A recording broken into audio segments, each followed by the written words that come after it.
This is Manchester United, and once again they've chosen emotion over certainty. After sacking Ruben Amorim just weeks ago, surviving 2 unstable matches under an interim coach, and watching their season drift further away from its objectives, Manchester United have made a decision that instantly divided their fan base. Michael Carrick is the new Manchester United head coach, a club legend, a respected figure inside Old Trafford, but also a manager with limited experience at the highest level, stepping into one of the most demanding and unforgiving jobs in European football.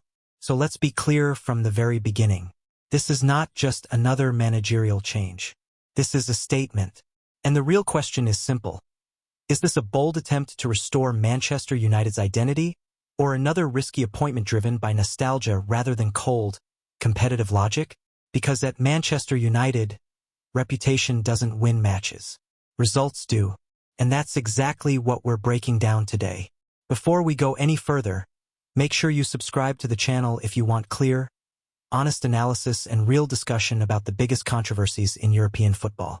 Stories like this one don't end quietly. To understand why Carrick is here, we need to look at how things collapsed so quickly. Ruben Amorim arrived with a modern profile and big expectations. He was supposed to bring structure, intensity, and a long-term vision. Instead, what followed was inconsistency, tactical confusion, and a squad that never fully looked convinced by the project. Performances fluctuated. Results never stabilized. The team lacked identity. And as pressure increased, the board lost patience. Darren Fletcher stepped in as interim manager, but the idea of a new manager bounce never truly arrived. 2 matches were enough to show that United's problems ran deeper than just the man on the touchline.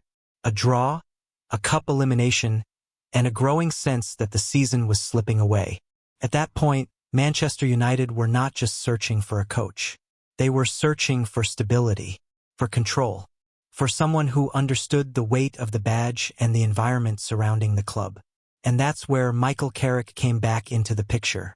There is no debate about Carrick's status at Manchester United. As a player, he was never the loudest or the flashiest, but he was one of the most intelligent midfielders the Premier League has seen. Nearly 500 appearances, multiple Premier League titles, a Champions League, and a career built on positional discipline, calm decision-making, and tactical awareness. Carrick was the type of player managers trusted implicitly. He controlled games without drama. He made teams function. After retiring, he didn't rush into the spotlight. He stayed at the club, worked under different managers, absorbed contrasting philosophies, and quietly built his understanding of the game from the technical area. Later, at Middlesbrough, he proved that he could handle responsibility. He took over a struggling championship side and turned them into a competitive, organized team capable of challenging stronger opponents. It wasn't perfect, but it was credible. It showed structure, ideas, and leadership. What many people forget is that Carrick has already been in charge of Manchester United before. During his interim spell in 2021, he managed 3 matches. United won 2, drew 1, remained unbeaten, and looked noticeably calmer and more balanced on the pitch. It was a small sample size, but it wasn't meaningless. So why do United believe Carrick is the right man now? First, because he commands immediate respect inside the dressing room. He doesn't need to introduce himself or prove his connection to the club. Senior players know exactly who he is, and younger players see him as a reference point. After months of uncertainty, that kind of authority matters. Second, Carrick represents tactical clarity. His football philosophy is not radical, and that's precisely the point. He believes in control, positional discipline, and balance. After the tactical chaos of recent months, United are prioritizing structure over experimentation. This appointment isn't about reinventing football. It's about restoring order. Third, this is a move rooted in club identity. Manchester United have spent years cycling through external managers with different visions, styles, and demands. This time, they've turned inward. Carrick understands the culture, the expectations, and the pressure of Old Trafford in a way few external candidates ever could. But this is where reality hits. Carrick is not walking into a friendly environment. The Premier League is ruthless, and Manchester United's upcoming fixtures leave no room for a learning curve. tough opponents, high-pressure matches, and a fan base that has heard too many promises already. Top 4 is still within reach, but only if results improve immediately. And that's where skepticism begins to grow. Carrick's time at Middlesbrough, while respectable, raised questions about adaptability, in-game management, and consistency across a full season. At Manchester United, those questions become magnified. Fans have seen this story before. Ole Gunnar Solskjaer was also a club legend. He also brought unity and belief, and his tenure delivered moments of optimism, but ultimately fell short of elite consistency. So the concern isn't whether Carrick understands Manchester United. Everyone knows he does. The real concern is whether he can deliver results under relentless pressure, week after week, against the best teams in the country. In the short term, Carrick can absolutely stabilize this team.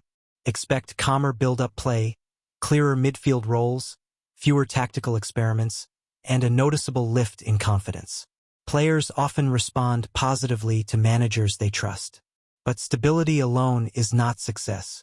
The Premier League doesn't reward sentiment or patience. It rewards points. And if results don't come quickly, the narrative will change fast. Support can turn into doubt and doubt into pressure. Michael Carrick's return to Manchester United feels symbolic.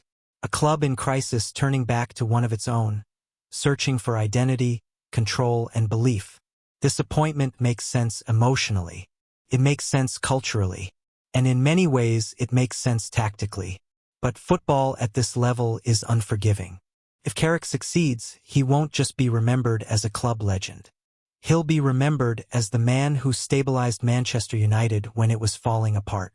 If he fails, this will be added to the long list of risky decisions that defined United's post-Ferguson era. So now the question is yours to answer. Is Michael Carrick the right man to lead Manchester United through this crisis? Or is this another gamble driven by nostalgia? Carrick isn't just stepping into a job. He's stepping into a narrative.